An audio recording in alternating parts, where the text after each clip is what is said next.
آج ہم 8ویں پارے کا تذکرہ آپ کے سامنے رکھیں گے۔ اس میں 2 صورتیں ہیں، ایک صورت انعام ختم ہو رہی ہے، دوسری صورت اعراف شروع ہو رہی ہے۔ صورت انعام کے اندر اللہ تعالیٰ نے جانوروں کے حوالے سے معاملات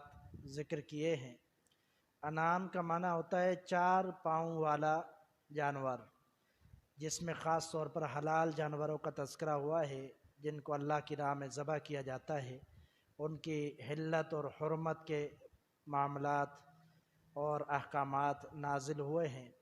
قربانی کے مسائل بھی اسی صورت کے اندر ذکر ہوئے ہیں کہ کس پر اللہ کا نام پڑھ کر قربانی کی جائے۔ اس کے بعد جو صورت اعراف ہے، اس صورت کے اندر اس کا نام صورت اعراف کیوں رکھا گیا؟ اس لیے کہ اس کے اندر اصحاب اعراف کا ذکر ہے۔ اصحاب اعراف کن کو کہا جاتا ہے؟ ان لوگوں کو کہا جاتا ہے کہ جو لوگ کل قیامت کے دن جہنم اور جنت کے درمیان ہوں گے، نہ جنت میں داخل ہوں گے نہ جہنم میں داخل ہوں گے، بلکہ درمیان میں ہوں گے، کیونکہ ان کے اعمال برابر ہوں گے، گناہ بھی برابر، نیکیاں بھی برابر۔ بہرحال یہ الگ موضوع ہے، اگر آپ اپنے اوپر یہ تحقیق لے لیں تو زیادہ بہتر ہوگا، تاکہ ہمارا ٹائم بھی بچ جائے۔ آپ خود اس صورت اعراف کا مطالعہ کریں، اس کی تفسیر پڑھیں، تو انشاءاللہ اس میں وضاحت ہوگی کہ ایسے لوگوں کا کیا معاملہ ہوگا اور کیا معاملات ہوں گے کل قیامت کے دن۔ اللہ تعالیٰ نے اس صورت انعام کے اندر یعنی 8ویں پارے کے اندر فرمایا فَقُلُوا مِمَّا ذُكِرَ اسْمُ اللَّهِ عَلَيْهِ، ان جانوروں کو تم لوگ کھاؤ جن پر اللہ تعالیٰ کا نام ذکر کیا گیا ہے۔ یہ اللہ تعالیٰ نے شرط عائد کر دی، یعنی جو اللہ کے نام پر ذبح کیے گئے ہیں وہ کھاؤ، اس کے علاوہ نہیں کھانا، اور جو اس کے علاوہ نہیں کھانا یہ بھی میں اپنی طرف سے نہیں کہہ رہا، یہ بھی اسی پارے کے اندر اللہ تعالیٰ نے فرمایا وَلَا تَأْكُلُوا مِمَّا لَمْ يُذْكَرِ اسْمُ اللَّهِ، نہ کھاؤ ایسے جانوروں کو جن پر اللہ کا نام نہیں ذکر کیا گیا۔ بسم اللہ دیکھا جاتا ہے، اگر آپ بھی دیکھیں گے آج کل اگر کوئی مرغی بھی ذبح کرنے والا ہے تو اس کی عادت ہوتی ہے وہ پڑھتا ہے بسم اللہ وعلی برکت اللہ۔ یہ جو وعلی برکت اللہ ہے یہ اپنی طرف سے اضافہ ہے، کتاب و سنت میں اس کی دلیل نہیں ملتی وعلی برکت اللہ، بلکہ اصل میں جو تکبیر ہے، تکبیر کہتے ہیں اللہ اکبر کو، تکبیر جس کا مطلب ہی اللہ اکبر ہے، تو جو شروعات ہوتی ہے ذبح کرنے کا طریقہ ہوتا ہے وہ 2 لفظ ضروری ہیں، وہ ہیں بسم اللہ واللہ اکبر، بسم اللہ اللہ اکبر، بسم اللہ اللہ کے نام کے ساتھ شروع، اللہ اکبر اللہ ہی سب سے بڑا ہے، یعنی یہ جانور جس کو میں ذبح کر رہا ہوں اسی کے نام سے ذبح کر رہا ہوں، اسی کے حکم سے ذبح کر رہا ہوں، اسی کی اجازت سے ذبح کر رہا ہوں، وہی سب سے بڑا ہے، اسی نے اس کو پیدا کیا ہے اور ذبح کرنے کا بھی اسی نے حکم دیا ہے، میری کوئی مجال نہیں ہے کہ میں جانور کو ذبح کروں۔ تو بسم اللہ اللہ اکبر حقیقت میں یہ ہے تکبیر، جو قربانی کے جانور پر بھی پڑھی جاتی ہے، نبی صلی اللہ علیہ وسلم بھی یہی الفاظ ادا کر کے قربانی کے جانور کو ذبح فرمایا کرتے تھے۔ تو یہ تکبیر جس نے پڑھی تو وہ جانور حلال ہے، اور جو تکبیر نہیں پڑھتا تو وہ جانور حلال نہیں ہوگا۔ اور یہ طریقہ شریعت نے بیان کر دیا، کتاب اللہ میں بھی یہی ہے، حتیٰ کہ اگر کوئی بندہ شکار کرتا ہے کسی جانور کو، جو کتے سکھائے ہوئے ہوتے ہیں ان کا قرآن میں بھی تذکرہ ہے، جن کو سکھایا گیا ہوتا ہے شکار کرنا، کسی طریقے سے ان کو سکھا دیا گیا، پڑھا دیا گیا، ٹریننگ دے دی گئی، فوجی کتے بھی ان کا نام ہوتا ہے، تو ان کو چھوڑا جاتا ہے شکار کے لیے، شکاری کتے ہوتے ہیں۔ تو نبی صلی اللہ علیہ وسلم کے فرامین ہے کہ اگر ان کو آپ چھوڑ رہے ہیں، بسم اللہ پڑھ کر چھوڑ رہے ہیں، تکبیر پڑھ کر چھوڑ رہے ہیں، بسم اللہ پڑھ کے اگر چھوڑ دیا آپ نے، اس نے زخمی کر دیا جانور کو، اور زخمی حالت میں آپ نے تو اس کو پکڑ لیا لیکن آپ اس کو ذبح نہ کر سکے، اس کی سانس نکل گئی، وہ بھی آپ کے لیے حلال ہے۔ اسی طرح اگر آپ کوئی تیر پھینکتے ہیں کسی پرندے کی طرف شکار کرنے کے لیے، یا کسی جانور کی طرف تیر پھینکتے ہیں، اس تیر کو پھینکنے سے پہلے آپ بسم اللہ اور تکبیر پڑھ لیں، بسم اللہ پڑھ کر پھینکتے اللہ کے نام سے، اور آپ کی نیت یہ ہے کہ یہ زخمی ہوگا میں اس کو ذبح کروں گا۔ اگر وہ زخمی ہوتا ہے اور ساتھ میں اس کی موت واقع ہو جاتی ہے، پھر بھی کیونکہ آپ نے بسم اللہ پڑھ کے تیر چھوڑا تھا، اس لیے آپ کی نیت بھی خالص تھی، وہ آپ کے لیے حلال ہوگا، بعد میں آپ اس کو ذبح کر سکتے ہیں۔ تو یہ برکتیں ہیں، جس پر اللہ کا نام نہ پڑھا جائے، بسم اللہ نہ پڑھی جائے، اس کو کھانے سے بھی اللہ تعالیٰ نے منع فرما دیا۔ تو بہت سارے آج کل یہ فساد موجود ہیں کہ بہت سارے لوگ غیر اللہ کے نام پر ذبح کرتے ہیں، تو ایسے جانوروں کا گوشت کھانا حرام ہے، ناجائز ہے، منع ہے۔ یہ قرآن کی صریح آیت ہے۔ آگے اللہ تعالیٰ نے فرمایا وَجَعَلُوا مِمَّا ذَرَعَ مِنَ الْحَرْثِ وَالْأَنْعَامِ نَصِيبًا فَقَالُوا هَذَا لِلَّهِ۔ فرمایا مشرکین مکہ، اکثر بیشتر اس پارے کے اندر، اس صورت کے اندر مشرکین مکہ کا تذکرہ ہوا ہے، اس لیے کہ ان کے اندر یہ خرابیاں پائی جاتی تھی کہ بتوں کے نام پر جانور کرتے تھے، بتوں کے نام پر کھیتی باڑی کا حصہ مقرر کر لیتے تھے، بتوں کے ناموں پر پھل فروٹ کا حصہ مقرر کر رہے تھے۔ جس طرح اس آیت میں اللہ تعالیٰ نے فرمایا وَجَعَلُوا لِلَّهِ مِمَّا ذَرَعَ مِنَ الْحَرْثِ وَالْأَنْعَامِ، اور وہ بنا لیتے ہیں ان میں سے جو کھیتی میں سے اگتا ہے یا جو لگاتے ہیں کھیتی میں، والانعام اور جانور میں سے، نصیباً حصہ، فقالوا هذا للہ، حصے بنا دیتے ہیں، حصے مقرر کر دیتے ہیں، کہتے ہیں هذا للہ، یہ جو حصہ ہے کھیتی کا یہ اللہ کے لیے ہے، وَهَذَا لِشُرَكَائِنَا، اور یہ جو حصہ ہے یہ ہمارے بتوں کے لیے ہے،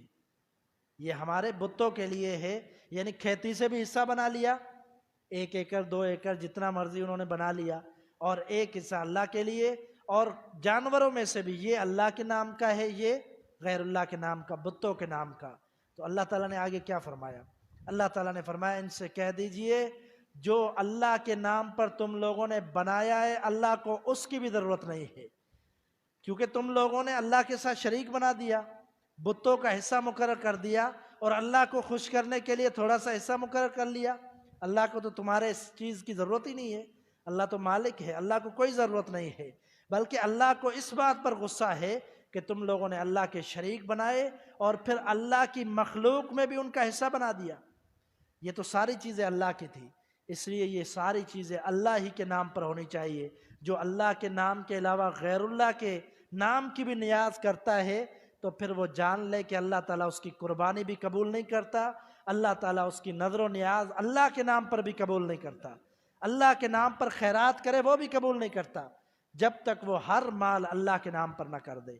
تو غیر اللہ کے نام پر جو بھی کیا جائے یہ شرک ہے، اور اس سے اللہ تعالیٰ سخت ناراض ہوتا ہے، اللہ تعالیٰ پھر اپنے اعمال اللہ کے نام پر کیے وہ بھی قبول نہیں کرتا۔ پھر اللہ تعالیٰ نے اسی پارے کے اندر فرمایا وَآتُوا حَقَّهُ يَوْمَ حَصَادِهِ، فرمایا کہ جب تمہاری فصلیں تیار ہو جاتی ہیں، اس آیت کے اندر اللہ تعالیٰ نے بیلوں کا بھی ذکر کیا جن کے اندر سبزیاں لگتی ہے، اس کے اندر کھجوروں کا بھی ذکر ہے، اس کے اندر پھل فروٹ کا بھی ذکر ہے، ساتھ میں اللہ تعالیٰ نے اناج کا بھی ذکر کیا، گندم وغیرہ جو اناج ہوتی ہے ان کا بھی تذکرہ کیا۔ ساری چیزوں کا تذکرہ کرنے کے بعد اللہ تعالیٰ نے فرمایا وَآتُوا، اور تم لوگ ادا کرو ان کا حق جس وقت تم ان کو کاٹ لیتے ہو۔ یعنی فصل تیار ہوگی اب کاٹ لی، جس طرح آج کل گندم کا چل رہا ہے کام، کٹائی چل رہی ہے اور اناج نکالا جا رہا ہے، گندم نکالی جا رہی ہے، یہ طریقہ ہے، اب نکل گئی، اس میں سے اللہ کا حصہ یعنی زکوٰۃ ادا کرو، اللہ کے نام کا زکوٰۃ ادا کرو۔ اگر نہیں کرتے تو پھر اللہ تعالیٰ تم لوگوں کے مال کے اندر برکتیں ختم کر دے گا۔ جو لوگ زکوٰۃ ادا نہیں کرتے ان کا مال پاک نہیں ہوتا، حتیٰ کہ یہ سمجھ لیجئے ان کا جو کھاتے وہ حرام کا کھاتے، حلال کا نہیں کھاتے، کیونکہ اللہ تعالیٰ فرماتا ہے یہ زکوٰۃ نکال کر اپنے مالوں کو حلال کا بناؤ، پاک کرو۔ اگر زکوٰۃ نہیں ادا کرتے تو جو کھا رہے ہو وہ بھی تمہارے لیے پاک نہیں ہے، تمہارے لیے حلال نہیں ہے۔ تو نبی علیہ الصلوۃ والسلام کی واضح حدیث ہے، صحیح بخاری کی حدیث، آپ نے فرمایا فیما سقط السماء والعیون او کان عصریا العشر وما سقی بالنضح نصف العشر، فرمایا کہ جس کو آسمان سیریاب کرتا ہے، زمین کو آسمان کی طرف سے بارش آتی ہے بادلوں کے ذریعے سے، وہ پانی ان کو ملتا ہے، وہ تیار ہوتی ہے فصل، یا پانی ان کو ملتا ہے وافر مقدار میں نہروں کی شکل میں جن میں کوئی مشکل نہیں ہوتی، بلکہ وہاں سے ایک ہی کدال مارنے کے بعد پانی اپنی زمین کی طرف کھینچ لیا جاتا ہے، خود بخود آنے لگ جاتا ہے۔ اس طرح جو آسانی ہے، جہاں پر آسانی سے پانی ملتا ہے، نہروں کے ذریعے سے جو پانی حاصل ہوتا ہے اور زمین زرخیز ہے، زمین تیار ہو جاتی ہے فصل، فرمایا ایسی زمینوں پر عشر ہے، یعنی 10واں حصہ زکوٰۃ ادا کرنی ہے۔ اور جو زمینیں ایسی ہیں کہ جو اس طرح سیراب نہیں ہوتی، بارشیں کم ہوتی ہیں اور زرخیز نہیں ہے، بلکہ ٹوول کے ذریعے سے یا کنوؤں سے کھینچ کر موٹروں کے ذریعے سے پانی سے سیراب کی جاتی ہیں، ان کے لیے اللہ تعالیٰ نے آسانی کر دی کہ ان کے لیے 20واں حصہ ہے، تو وہ زکوٰۃ ادا کریں گے۔ تو زکوٰۃ ادا کرنا ضروری ہے۔ اور اسی طرح اللہ تعالیٰ نے اس آیت کے اندر ایک اور فرمایا کہ اس پارے کے اندر وَأَنَّ هَذَا صِرَاطِي مُسْتَقِيمًا فَاتَّبِعُوهُ، اللہ تعالیٰ نے فرمایا کہ پیارے پیغمبر صلی اللہ علیہ وسلم نے بھی فرما دیا یہی میرا سیدھا راستہ ہے، اسی کی اتباع کرو۔ کون سا سیدھا راستہ ہے؟ اسلام ہے۔ نبی صلی اللہ علیہ وسلم نے کون سا راستہ دکھلایا؟ قرآن دکھلایا اور حدیث سنائی، قرآن سنایا، حدیث سنائی، یہی سیدھا راستہ ہے۔ فرمایا اسی پر تابع دار رہو، اگر اس سے پھر جاؤ گے تو تم گمراہ ہو جاؤ گے۔ آگے فرمایا من جاء بالحسنۃ فلہ عشر امثالھا، یہ اللہ تعالیٰ کی طرف سے تمام مومنین کے لیے ایک بہت بڑا انعام ہے کہ جو بھی بندہ نیکی کرتا ہے اللہ تعالیٰ اس کو ایک نیکی کے بدلے 10 نیکیوں کا اجر دیتا ہے۔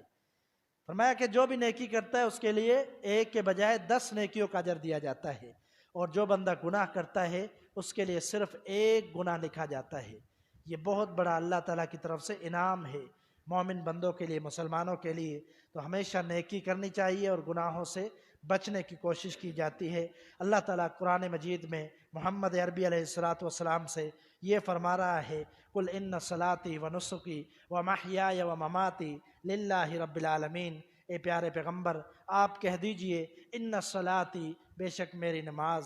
ونسکی، میری قربانی، ومحیای، میرا زندہ رہنا، ومماتی، میرا فوت ہو جانا، للہ رب العالمین، صرف اللہ کے لیے ہے۔ یعنی یہ نمازیں، یہ عبادتیں، یہ رکوع، یہ سجود، یہ قیام، یہ تہجد، یہ تراویح، یہ روزے، یہ نوافل، یہ سارے کے سارے کام، صدقات و خیرات، ہر قسم کی نیکی عبادت صرف اللہ کے لیے ہے۔ زندگی اگر گزار رہا ہوں، ایک ایک لمحہ میں نے اپنے رب کے فرمان کے مطابق گزارنی ہے۔ یہ نبی صلی اللہ علیہ وسلم کو اللہ نے پیغام دیا، آپ نے یہی پیغام امت کو سنایا۔ اس کے بعد جو سورۃ اعراف نازل ہوئی، اس سورت کے اندر اللہ تعالیٰ نے پچھلی قوموں کے قصوں کو بیان کیا کہ قوم نوح پر کس طرح عذاب آیا، قوم سمود پر کس طرح عذاب آیا، قوم عاد پر کس طرح عذاب آیا۔ اللہ تعالیٰ نے یہ سارے عذاب بیان کیے ہیں۔ یہ پڑھ کر ہمیں عبرت حاصل کرنی چاہیے کہ انہوں نے نافرمانیاں کی، اللہ تعالیٰ کے عذاب آئے، تو ہمیں بھی اللہ تعالیٰ کی فرما برداری کرنی چاہیے، نافرمانیوں سے بچنا چاہیے، ایسا نہ ہو کہ ہم بھی اللہ کے عذاب بھی زد میں آ جائیں۔ اللہ تعالیٰ سے دعا ہے کہ اللہ تعالیٰ ہمیں سمجھ کی توفیق عطا فرمائے۔ وآخر دعوایا ان الحمد للہ رب العالمین۔